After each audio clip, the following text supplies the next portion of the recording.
नमस्कार, स्वागत है आप सभी का। आपके साथ मैं हूं पुनीत। और चलिए सबसे पहले बड़ी खबर की बात करते हैं, क्योंकि जो आप तस्वीर देख रहे हैं शंकराचार्य स्वामी स्वरूपानंद सरस्वती की, उनका कुछ ही देर पहले निधन हो गया है। 99 वर्ष की आयु में उन्होंने अंतिम सांस ली है। परमहंसी गंगा आश्रम में उन्होंने अंतिम सांस ली। झोतेश्वर जिला नरसिंहपुर में आज दोपहर 3:30 बजे उन्होंने अंतिम सांस ली है। लंबे समय से वे बीमार चल रहे थे। हिंदू सनातन धर्म के 92 वर्ष की उम्र के थे और 2 मठों के वे शंकराचार्य थे, स्वामी स्वरूपानंद सरस्वती ज्योतिर्मठ और द्वारका पीठम, इसके शंकराचार्य थे। 99 वर्ष की उम्र में उनका निधन हुआ है। आपको बता दें कि अभी 9 दिन पहले ही उनका जन्मदिवस था। 2 सितंबर 1924 को उनका जन्म हुआ था और 99 वर्ष की आयु में उन्होंने अंतिम सांस ली है।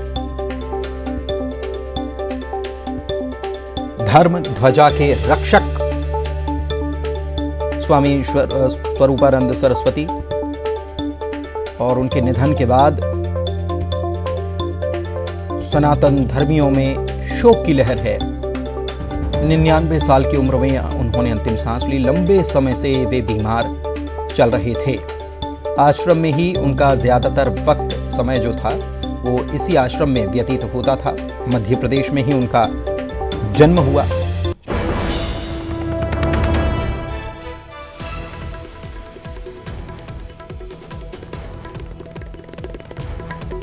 दो सितंबर 1924 को जन्म हुआ। काशी गए। 9 वर्ष की आयु से ही उन्होंने धार्मिक यात्राएं शुरू कर दी थी। पवन हमारे संवाददाता हमारे साथ लाइव जुड़े हुए हैं इसी खबर पर, उनसे बात करते हैं। पवन, शोक की लहर, दुखद खबर सनातन धर्मियों में। स्वामी स्वरूपानंद सरस्वती नहीं रहे। 99 वर्ष की उम्र में उन्होंने अंतिम सांस ली। जी बिल्कुल पुनीत, पूरे देश के लिए और ख़ास तौर पर हिंदू धर्म, सनातनी धर्म के लोगों के लिए ये शोक की घड़ी है। और लंबे समय तक इलाज के बाद में आज उन्होंने अपनी अंतिम सांस ली है। परमहंसी आश्रम में ही स्वामी स्वरूपानंद जी ने अपनी अंतिम सांस ली है। और दोपहर 3:30 बजे का वक्त था जब वो इस दुनिया को छोड़कर, हम सभी को छोड़कर इस दुनिया से चले गए। सभी में शोक की लहर है और तमाम जो उनके शिष्य हैं और जो हिंदू धर्म के लोग हैं वो सभी इस बात से हतप्रभ हैं, सभी दुखी हैं, शोक में डूबे हुए हैं। 99 साल की उम्र थी स्वामी स्वरूपानंद जी की। और मध्य प्रदेश के सिवनी जिले में उनका जन्म हुआ था सन 1924 में। 1950 में उन्हें दंडी स्वामी की उपाधि दी गई और 1981 में शंकराचार्य की उपाधि से उन्हें नवाजा गया था। बहुत कम लोगों को ये जानकारी है कि वाराणसी और मध्य प्रदेश की जेल में भी वो 6 महीने और 9 महीने रहे हैं आज़ादी की लड़ाई में। तो एक तरह से वो हिंदू धर्म के साथ साथ देश के लिए भी उन्होंने काफ़ी संघर्ष किया और हमेशा ही वो हिंदू धर्म और सनातन धर्म की रक्षा के लिए संघर्ष करते रहे हैं। हर मोर्चे पर उन्होंने संघर्ष किया है। आम लोगों को जहां धर्म की शिक्षा दी है, वहीं देश के प्रति भी उन्होंने लोगों को जागरूक करने का अपनी तरफ से भरपूर प्रयास किया है। हमेशा ही वो लोगों को सकारात्मक सोच और सकारात्मक दृष्टि से धर्म को जानने, समझने और उसका पालन करने के समझाइश देते थे। उनके जो प्रवचन थे उसमें धर्म और संस्कृति की झलक स्पष्ट दिखाई देती है। जो एक संत की वाणी में एक मिठास होना चाहिए, अपनापन होना चाहिए और लोगों के बीच में धर्म की पताका लहराने के लिए जो कुछ भी संभव था उन्होंने सभी कुछ किया है। और आज उनके निधन से सभी शोक में डूबे हुए हैं। पुनीत, बिल्कुल सभी शोक में डूबे हुए हैं। और अंतिम संस्कार के बारे में क्या जानकारी है? दिघोरी गांव बताया जाता है जहां पर उनका जन्म हुआ था, सिवनी जिले के दिघोरी गांव में। क्या वहीं उनका अंतिम संस्कार होना है? इसके बारे में क्या कुछ जानकारी अभी निकल पाई है? जी पुनीत, फिलहाल अभी यह स्पष्ट नहीं किया गया है, चूंकि वो 2 जो ज्योतिष पीठ थे, द्वारका और ज्योतिष पीठ के शंकराचार्य रहे हैं और ऐसा माना जा रहा है कि जो जन्म स्थान है उनका उन्हीं के गांव में अंतिम संस्कार किया जाएगा। फिलहाल अभी तक कोई भी निर्णय नहीं हुआ है। अभी मुख्यमंत्री और तमाम जो राजनीतिक शख्सियत हैं, देश की जानी मानी शख्सियतें हैं, वो भी उनके दर्शन के लिए पहुंचेंगी। तो फिलहाल समय तय नहीं है कि अंतिम संस्कार उनका कब किया जाएगा, लेकिन सभी को इस बात की अभी जिज्ञासा है कि अब उनकी समाधि स्थल कहाँ पर बनाया जाएगा। परमहंसी दिघोरी गांव या फिर परमहंसी जो गोटे गांव में है, जहां पर उन्होंने पूरी तपस्या की है, साधना की है, वहां पर होगा, या फिर जो ज्योतिष पीठ हैं गंगा तट के किनारे या ज्योतिष पीठ में उनका अंतिम संस्कार किया जाएगा। फिलहाल अभी यह स्पष्ट नहीं है। पुनीत, राजनीति की अगर बात की जाए तो राजनीति पर टिप्पणी करने में वो जरा भी हिचकिचाते नहीं थे। हमने देखा है कई दफा सत्ता को दिशा देने का काम, या उस पर अगर उनको लगता था कि कहीं कुछ गलत हो रहा है तो उस पर प्रतिक्रिया बेबाकी से वो देते थे, ये भी हमने देखा है। पवन, बिल्कुल बिल्कुल पुनीत, ये बात बिल्कुल सटीक है और सही बात है कि शंकराचार्य जी का जो ऑरा था बहुत बड़ा था। ना सिर्फ देश बल्कि विदेशों में भी उनके अनुयायी, उनके शिष्य हैं, और जब भी वो बात करते थे तो बड़ी स्पष्ट बात करते थे, और दो टूक सवाल और जवाब दोनों ही उनके बड़े स्पष्ट होते थे। सवाल भी बड़े कटाक्ष के साथ में, स्पष्ट शब्दों के साथ में उनके सवाल होते थे, और जो जवाब वो देते थे वो भी बड़े स्पष्ट होते थे। दिशा देने के साथ साथ आलोचना करने में भी शंकराचार्य जी संकोच नहीं करते थे। कोई भी शख्सियत हो, कितना भी बड़ा व्यक्तित्व हो किसी का, लेकिन यदि वह गलत है या उसके कार्यों में कहीं गलती है, कोई त्रुटि है, तो वो स्पष्ट बोलने में कहीं भी नहीं चूकते थे। और यही कारण है कि उनको लोग पसंद भी करते थे। स्पष्टवादी संत के रूप में उनकी पहचान है, उनको लोग जानते हैं कि बहुत ही स्पष्ट बोलते हैं, लेकिन शब्दों का चयन बड़ा सार्थक होता था, सकारात्मक होता था। विचार भी उनके बड़े सकारात्मक थे, और हमेशा ही वो लोगों को सही दिशा देने का प्रयास करते थे, चाहे राजनीतिक लोग हों, उद्योगपति हों या साधारण व्यक्ति हो। जो भी उनसे सवाल करता था, जो भी शंका समाधान होता था, मांगते थे, वो उनकी तरफ से दिया जाता था। बिल्कुल। आशीष हमारे संवाददाता भी नरसिंहपुर से हमारे साथ जुड़े हुए हैं फोन लाइन पर। आशीष, कई दफ़ा आपने भी उनसे कई राजनीतिक मुद्दों पर बात की और बड़ी बेबाकी से उस पर वो प्रतिक्रिया भी देते थे, अपनी बात भी रख देते थे। बहुत दो टूक शब्दों में वो कह दिया करते थे। हमको याद है कि दिग्विजय सिंह उनके प्रिय शिष्यों में से एक माने जाते हैं, और दिग्विजय सिंह जब कभी भी कुछ राजनीतिक चीज़ों के बारे में उनसे सलाह मशवरा करना हो, दिशा निर्देश उनसे लेना हो, तो उसके लिए वो उनके पास अक्सर जाया करते थे। आपने कवरेज भी किया। दिग्विजय सिंह क्या पहुंचेंगे और कौन से राजनेता पहुंचेंगे, क्या कुछ जानकारियां हैं इसको लेकर?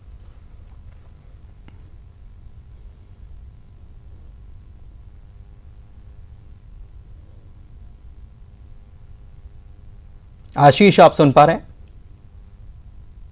जी जी जी पुनीत जी जी बताएं। जी, जब भी हमने गुरुदेव शंकराचार्य जी से बात किया तो कभी भी उन्होंने किसी भी बात को कभी ये बातों से नहीं लिया। उन्होंने ये नहीं कहा कि ये मुझसे गलत हो गया या गलत बात निकली। जो भी बात निकली है उससे हमेशा अडिग रहे हैं। तो ये यही उनके शिष्य में कई बार हमने देखा भी है कि बात की जाए उनके शिष्यों में तो पूर्व मुख्यमंत्री छत्तीसगढ़ के जो रमन सिंह है वह उनके शिष्य हैं।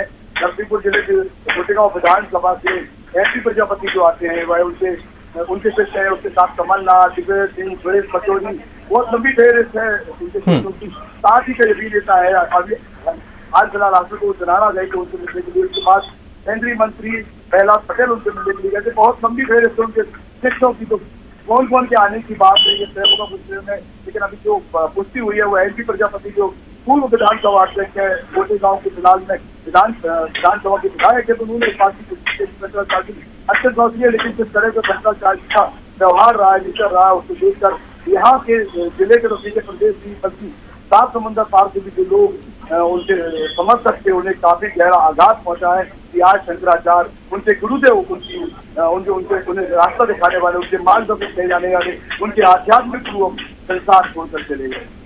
बिल्कुल। और उनका अंतिम संस्कार जो होना है उसको लेकर क्या कुछ जानकारी निकल कर आ पाई है?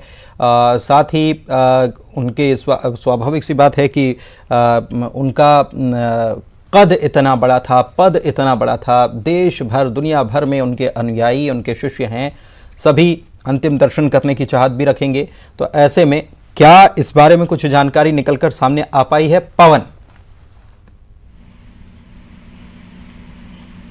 जी पुनीत, फिलहाल अभी जो है ये स्पष्ट कहना जल्दबाजी होगी, चूंकि घटना कुछ देर पहले ही हुई है कि जब शंकराचार्य जी हमारे इस धरती लोक कर छोड़ करके गए हैं, तो अभी जल्दबाजी होगी ये कहना। लेकिन ये तय है कि उनके दर्शन के लिए तमाम देश भर की दिग्गज हस्तियां परमहंसी आश्रम पहुंचेंगी और शायद यही व्यवस्था करने के लिए आश्रम प्रबंधन लगा हुआ है कि किस तरह से दर्शन उनको कराए जाएं। लोगों को जो भी वहां पहुंचते हैं, तमाम वीआईपी के साथ साथ आम लोगों को भी उनके दर्शन करने के लिए किस तरह से व्यवस्था बनाई जाए। तो अंतिम संस्कार के लिए जगह तय करना ये बड़ा चुनौतीपूर्ण होगा, क्योंकि देश भर में उनके चाहने वाले हैं, उनके शिष्य हैं, अनुयायी हैं। दुनिया भर में उनके दूसरे देशों में भी उनके अनुयायी हैं, शिष्य हैं, जो उनके दर्शन करने के लिए साल भर में जरूर पहुंचते हैं। तो अभी ये कहना मुश्किल है कि अंतिम संस्कार उनका कहाँ होगा, लेकिन दर्शन करने के लिए लोग पहुंचेंगे, ये बात तय है। और एक बात और मुझे जो याद आ रही है कि स्वामी स्वरूपानंद जी अक्सर कहा करते थे कि वो उनको सबसे ज़्यादा प्रिय जो है उनका आश्रम है, और जहाँ से उन्होंने पूरी संत समाज के साथ साथ आम लोगों को दर्शन दिए और अपना ज्ञान जो उन्हें प्राप्त हुआ था और लोगों को मार्गदर्शन देने का काम किया। उनका सबसे प्रिय स्थल वो परमहंसी आश्रम से बात भी रखते थे, मार्गदर्शन भी दिया करते थे। रामेश्वर शर्मा हमारे साथ इस वक्त बीजेपी नेता विधायक जुड़े हुए हैं, वरिष्ठ विधायक हैं। रामेश्वर जी, एक दुखद खबर आई और सनातन धर्म के लिए ये बहुत ये एक ऐसा दुख का पल है जो इससे पार नहीं पाया जा सकता। हर कोई बहुत दुखी है इस खबर के बाद। हाँ, निश्चित रूप से सनातन धर्म परंपरा के अनुयायी होने के नाते मानव स्वभाव ये कहता है कि कोई भी जब हमारे बीच में से जाता है और संरक्षक जब बीच में से जाता है तो कष्ट तो होता है। पर चूंकि सनातन परंपरा भी ये है कि मनुष्य का आना जाना, चोला बदलना ये सहज प्रक्रिया है। आत्मा अजर अमर है, और आत्मा अजर है, अमर है तो चिरंजीवी है और वो यशस्वी है। और हम परमपिता परमात्मा ये भी नहीं कह सकते कि आदि गुरु, क्योंकि आदि गुरु जो शंकराचार्य की परंपरा है वो ईश्वर अंश की परंपरा हम मानते हैं। शंकर में भाव से हम देखते हैं इस पद में जो विराजमान रहते हैं, और इसलिए निश्चित रूप से परमात्मा का सीधा अंश होता है जो शंकराचार्य परंपरा का निर्वाह करते हैं। तो परमात्मा के सीधे ही अंश से तो वैकुंठ तो उनको स्वाभाविक ही मिलेगा। पर वो जहां भी रहेंगे भारत की सनातन परंपरा को स्नेह भरी निगाहों से देखते रहेंगे, आशीर्वाद करते रहेंगे। हम प्रक्रिया तो परमात्मा की निहित प्रक्रिया है। जाने का कष्ट तो होता है, जाने का दुख तो होता है, पर धर्म और संस्कृति और सभ्यता ये भी कहती है कि जाते समय को दुख नहीं करना चाहिए, उनकी यश और कीर्ति की गाथा करनी चाहिए और परमात्मा से उनके वैकुंठ वास की प्रार्थना करनी चाहिए जी। तो वो तो चूंकि स्वयं शंकराचार्य आदि शंकर भगवान के अंश है, तो वो तो वैकुंठ के हैं ही। बहुत शुक्रिया हमसे बातचीत करने के लिए, अपनी प्रतिक्रिया देने के लिए। रामेश्वर शर्मा बीजेपी विधायक इस वक्त हमारे साथ जुड़े हुए थे और उन्होंने कहा है कि वाकई में ये एक बड़ी क्षति तो है ही, लेकिन चूंकि वे खुद शंकराचार्य यानी कि शंकर के अंश माने जाते हैं और ऐसे में उनका जाना एक बहुत बड़ी दुख की बात ज़रूर है सनातनियों के लिए। हमारे सहयोगी हमारे साथ लगातार बने हुए हैं। आशीष के पास चलते हैं। आशीष, क्या जानकारी मिल पा रही है? उनके आश्रम में क्या व्यवस्थाएं की जा रही है? जाहिर तौर पर देश दुनिया से उनके भक्त, उनके शिष्य जो हैं वो दर्शन करने के लिए आएंगे। जिला प्रशासन ने क्या व्यवस्थाओं को अपने हाथों में ले लिया है? ये अभी आश्रम से जो आधिकारिक पुष्टि है उसका जो जानकारी है वो आना है, और जहाँ तक बात है दर्शन के लिए उनके इसी आश्रम में शंकराचार्य योगेश्वर परमहंसी ज्योतिश्वर आश्रम में उनके दर्शनों के लिए उनके पार्थिव शरीर को रखा जाएगा। जहाँ तक अभी बताया आपको मैं इस बात और जरूर बता दूँ कि जहाँ शंकराचार्य अभी चतुर्मास करे थे ज्योतिश्वर परमहंसी का आश्रम, ये उनकी तपस्थली है। उनका जन्म देवी जिले में हुआ है और यहाँ जहाँ उनका आश्रम बना हुआ है ये उनकी तपस्थली है, जहाँ उनका अभी तो समाचार आ रहा। स्वामी अभिमुक्तेश्वरानंद जो उनके खास परम शिष्य माने जाते हैं वो साथ में नहीं थे।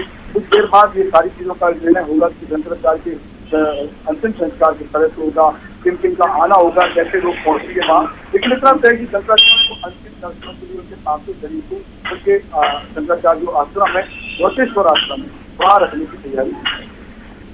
बिल्कुल बिल्कुल, आप हमारे साथ बने रहिएगा आशीष, और क्या कुछ वहाँ पर चीज़ें बदल रही हैं, क्या अपडेट्स हैं, वो भी हम आपसे लगातार लेते रहेंगे। पवन हमारे सहयोगी जो हैं वो भी हमारे साथ लगातार बने हुए। पवन, केंद्रीय मंत्री भी कई सारे आएंगे, प्रहलाद पटेल स्वाभाविक है, आप उनका जिक्र भी कर रहे थे, सुरेश पचौरी, प्रहलाद पटेल, दिग्विजय सिंह, डॉक्टर रमन सिंह, तमाम राजनीतिक हस्तियां भी पहुंचने वाली हैं।